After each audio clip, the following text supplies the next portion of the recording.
Finding cheap rent in a major city always comes with a catch. Sometimes the catch is a bad neighborhood or faulty plumbing.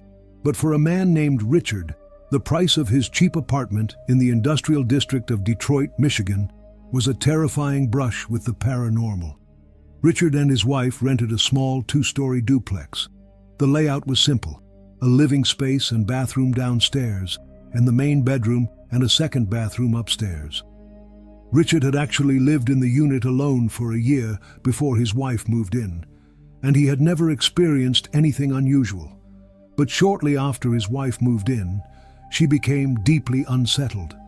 She told Richard that some of the older neighbors had warned her about their specific unit.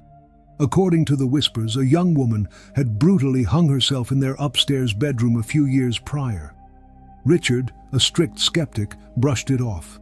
He told his wife that the neighbors were just trying to scare them into moving out so they could take the cheap lease.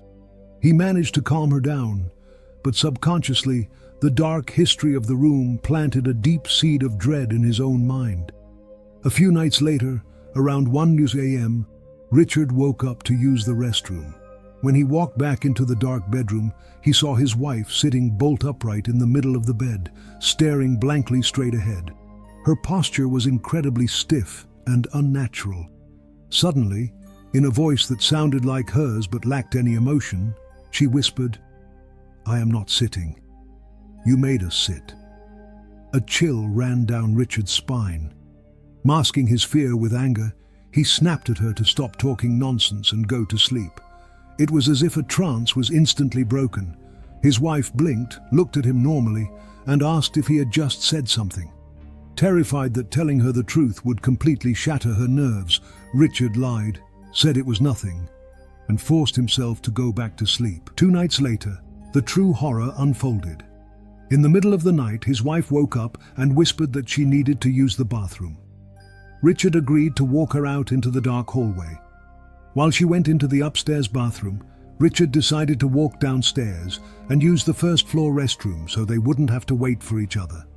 A few minutes later, Richard walked back upstairs and entered their pitch-black bedroom.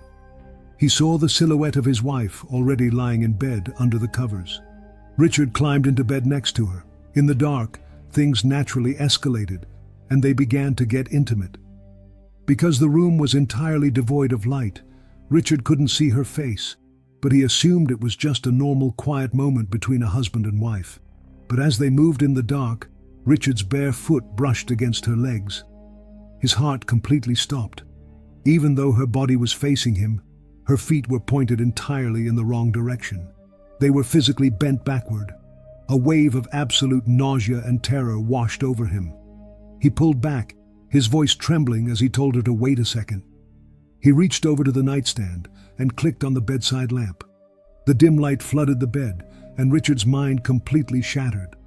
The thing lying beneath him was not his wife.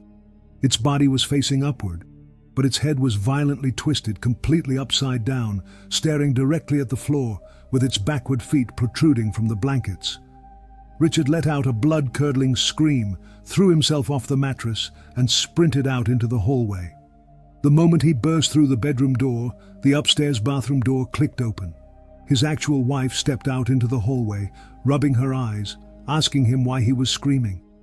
Richard shoved her behind him, completely horrified by the realization that if his wife was just now leaving the bathroom, what was in their bed? He grabbed a heavy flashlight and slowly pushed the bedroom door wide open. The bed was completely empty. The sheets were crumpled, but the twisted entity had vanished into thin air. They packed whatever they could fit into their car that very night and abandoned the lease, leaving the dark history of that Detroit duplex far behind them.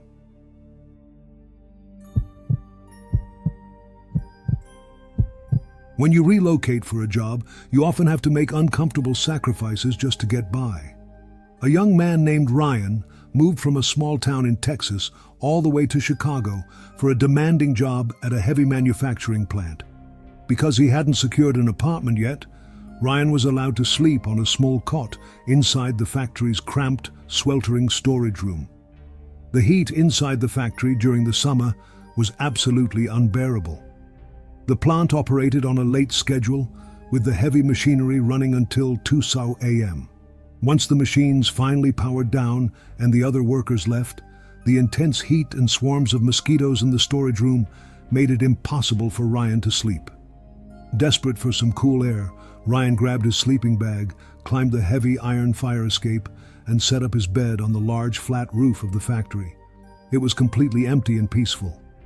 Exhausted from a grueling shift, Ryan quickly fell into a deep, heavy sleep under the city stars. Hours later, he was suddenly jolted awake in the dead of night. He groggily opened his eyes and glanced to his side. Lying right next to him on the concrete roof was a human figure, completely wrapped from head to toe in a dirty white tarp. For a brief moment, Ryan was startled, but his exhausted brain rationalized it. He assumed it was just one of the other late-shift factory workers who also couldn't stand the heat inside and came up to the roof to sleep. Too tired to care, Ryan closed his eyes and drifted back to sleep. Just as he was entering a deep REM cycle, a terrifying sensation pulled him back to reality. Someone was slowly, methodically stroking his exposed ankle. Ryan kicked his leg back and immediately sat up, ripping his blanket away. The figure wrapped in the white tarp was sitting up. It was physically stroking Ryan's leg, but the entity's body was facing completely in the opposite direction. Its arm was contorted backward to reach him. Ryan's brain short-circuited. Driven by pure fear and adrenaline, he kicked out violently, striking the figure, and yelled, "Who the hell are you? Don't touch me!" The figure didn't say a word. Because of the heavy white tarp wrapped around its head, Ryan couldn't see its face. The silence was deafening. Ryan scrambled to his feet, his heart pounding in his throat. The moment he stood up, the figure also stood up. It raised both of its arms wide and began taking slow, unnatural steps toward Ryan, trying to grab him in the dark. Ryan backed away toward the edge of the roof, screaming at the man to show his face. Instead of speaking, the entity began emitting horrific, wet, snorting sounds entirely through its nose, like a wild animal trying to communicate. Realizing he was trapped on a roof with a psychopath, Ryan turned and sprinted for the iron fire escape. But just as he reached the edge, the entity lunged with unnatural speed and violently grabbed Ryan's shoulders from behind. Using every ounce of strength he had, Ryan aggressively twisted his body and shoved the figure backward. The entity slipped and crashed hard onto the concrete. As it fell, the white tarp finally slipped off its head, and Ryan's blood ran cold. The entity's face was completely pitch black, devoid of any human skin texture. Its eyes were massive and bulging, practically hanging out of their sockets. But the most horrifying detail was its legs. Its feet were physically reversed, pointing backward toward its heels. Ryan didn't hesitate. He practically threw himself down the iron fire escape, screaming for his life, and sprinted into the nearby dorms to wake up the security guards. When the guards grabbed their heavy flashlights and weapons and rushed up to the roof, they found absolutely nothing. The roof was completely empty. Only Ryan's sleeping bag remained. But Ryan wasn't crazy. When they returned to the locker room, he looked at his arms.